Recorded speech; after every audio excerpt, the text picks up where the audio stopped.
नमस्कार मेरे प्यारे किसान भाइयों, एक बार फिर से स्वागत है आप सभी का फार्मर प्रोटेक्ट यूट्यूब चैनल पर। आज की इस वीडियो में हम बात करने वाले हैं प्याज की नर्सरी के बारे में।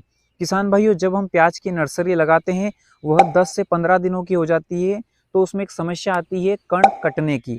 यानी कि पौधे जो होते हैं वह ज़मीन के पास से बिल्कुल गिरने लग जाते हैं।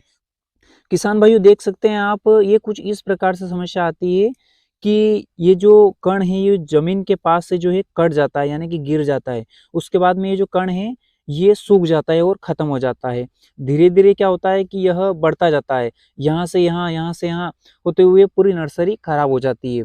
यानी कि जिस पौधे की क्षमता सहन करने की ज़्यादा होती है वो पौधा खड़ा रहता है, लेकिन जो पौधे कमज़ोर होते हैं वो पौधे ऑटोमेटिक कट के गिर जाते हैं और ख़त्म हो जाते हैं। तो किसान भाइयों, यह जो समस्या आती है कण कटने की, यह कई कारणों से आती है। तो आगे इस वीडियो में हम डिटेल में बात करेंगे कि यह समस्या किन कारणों से आती है और कैसे इस समस्या का निदान पाया जा सकता है। तो जो किसान भाई हमारे चैनल फार्मर प्रोटेक्ट पर पहली बार आए हैं, चैनल को सब्सक्राइब करें और पास में लगी जो घंटी है उसे जरूर दबाएं, ताकि आपको समय समय पर आगे भी वीडियो मिलती रहे।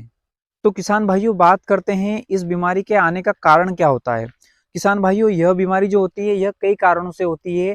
यानी कि बीज जनित रोग भी हो सकते हैं, मृदा जनित रोग भी हो सकते हैं, क्योंकि मृदा के अंदर कई प्रकार के रोग होते हैं, कई प्रकार के वायरस होते हैं, बैक्टीरिया होते हैं, जिस कारण से यह रोग आ सकता है। तो आज की इस वीडियो में हम आपको सोइल एप्लीकेशन के माध्यम से भी बताएंगे कि इसके अंदर क्या क्या प्रोडक्ट आपको डालना है, क्या क्या दवाएं आपको डालनी है, और स्प्रे के माध्यम से भी बताएंगे कि कौन सा स्प्रे आपको करना है ताकि इस पर कंट्रोल हो सके। तो सबसे पहले बात करते हैं सोइल एप्लीकेशन की। यानी कि आपको भूमि के अंदर कौन से खाद डालना है, कौन सी दवाएं डालना है।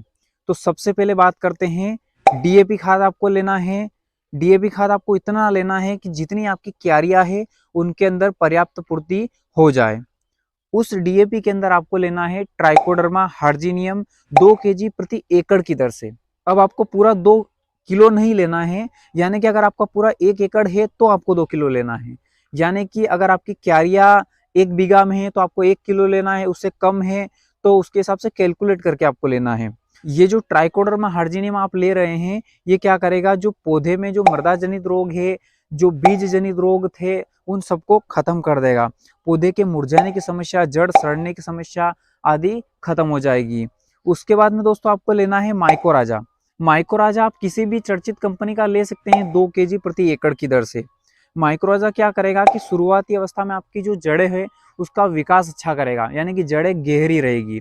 बाद में आपको माइक्रोराजा लेने की जरूरत नहीं है और लेना भी नहीं चाहिए, क्योंकि जब बाद में अपन माइक्रोराजा लेते हैं तो बाद में कण को हम नर्सरी से निकालते हैं तो बाद में समस्या आती है। इसे शुरुआती अवस्था में आपको माइक्रोराजा डालना चाहिए, जिससे कि जड़ों का विकास अच्छा हो और शुरुआती अवस्था में जो कण कटने की समस्या आती है वो ना आए। तो 2 केजी प्रति एकड़ की दर से आपको माइकोराजा लेना चाहिए। किसान भाइयों, अब तीसरे नंबर पर आपको लेना है कीड़े की दवाई। यानी कि जो भूमि के अंदर जो दीमक होती है, व्हाइट ग्रब होती है और अन्य जो भूमि जनित कीड़े होते हैं, उनसे आपको नर्सरी को बचाने के लिए एक प्रोडक्ट डालना पड़ेगा कीड़े के लिए। तो कीड़े के लिए आप ले सकते हैं ब्ल्यूवेरिया बेसियाना। यह एक जैविक प्रोडक्ट है जो कि आपको 2 केजी प्रति एकड़ की दर से लेना है। तो प्यारे दोस्तों, मैंने यह जो आपको 3 प्रोडक्ट बताए हैं, यह 3 प्रोडक्ट अगर आप शुरुआती अवस्था में डाल देते हो तो आपको 45 दिन तक कोई अन्य प्रोडक्ट डालने की आवश्यकता नहीं पड़ेगी, क्योंकि यह कम से कम 40 से 45 दिन तक काम करेंगे, तब तक आपकी नर्सरी तैयार हो जाएगी। अब दोस्तों बात करते हैं स्प्रे के बारे में कि आपको कौन सा स्प्रे लेना है। तो स्प्रे में आपको मीडियम स्प्रे लेना है, यानी कि ज़्यादा खर्चा नहीं करना है शुरुआती अवस्था में, क्योंकि प्याज की नर्सरी में हर 8 से 10 दिनों में स्प्रे देने की आवश्यकता पड़ती है। तो दोस्तों आपको लेना है सिंपल मेटालिक्सिल मैनकोजेब। मेटालिक्सिल मैनकोजेब आप किसी भी कंपनी का ले सकते हो, अच्छी जो कंपनी हो आपको मार्केट में मिल जाए, आप जिस दुकान से लाते हो उस दुकान पे जो मेटालिक्सिल मैनकोजेब आपको मिल जाए वो आपको लेना है। यानी कि 15 लीटर पंप के हिसाब से आपको बता रहे हैं। तो 15 लीटर के पंप में मेटालिक्सिल मैनकोजेब जो है आपको 40 से 50 ग्राम आपको डालना है। उसके बाद आपको दूसरे नंबर पर डालना है मच्छर के लिए। मच्छर के लिए आप डाल सकते हैं थायोमेथोक्साम 25% ले सकते हैं WDG फार्म में, जो कि आपको 15 लीटर के पंप में 10 ग्राम डालना है। 8 से 10 ग्राम आप इसको डाल सकते हैं, जो मच्छर से सुरक्षा करेगा। तीसरे नंबर पर आपको डालना है कोई सी भी चर्चित अच्छी कंपनी का माइक्रोन्यूट्रिएंट टॉनिक डालना है।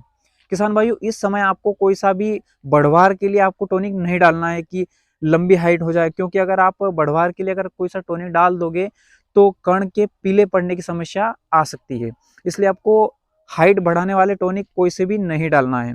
इसके लिए आप कोई से भी कंपनी का, चर्चित कंपनी का माइक्रोन्यूट्रिएंट डाल सकते हो, जिसके अंदर नाइट्रोजन, फास्फोरस, बोरान, जो भी अन्य माइक्रोन्यूट्रिएंट हो वो आप टॉनिक डाल सकते हो। 30 से 40 ग्राम की मात्रा आपको एक 15 लीटर के पंप में डालना है। ये जो मैंने आपको स्प्रे और जमीन का जो डोज बताया है, इसका इस्तेमाल अगर आप करते हो तो आपको प्याज की नर्सरी में बहुत ही शानदार रिजल्ट देखने को मिलेगा।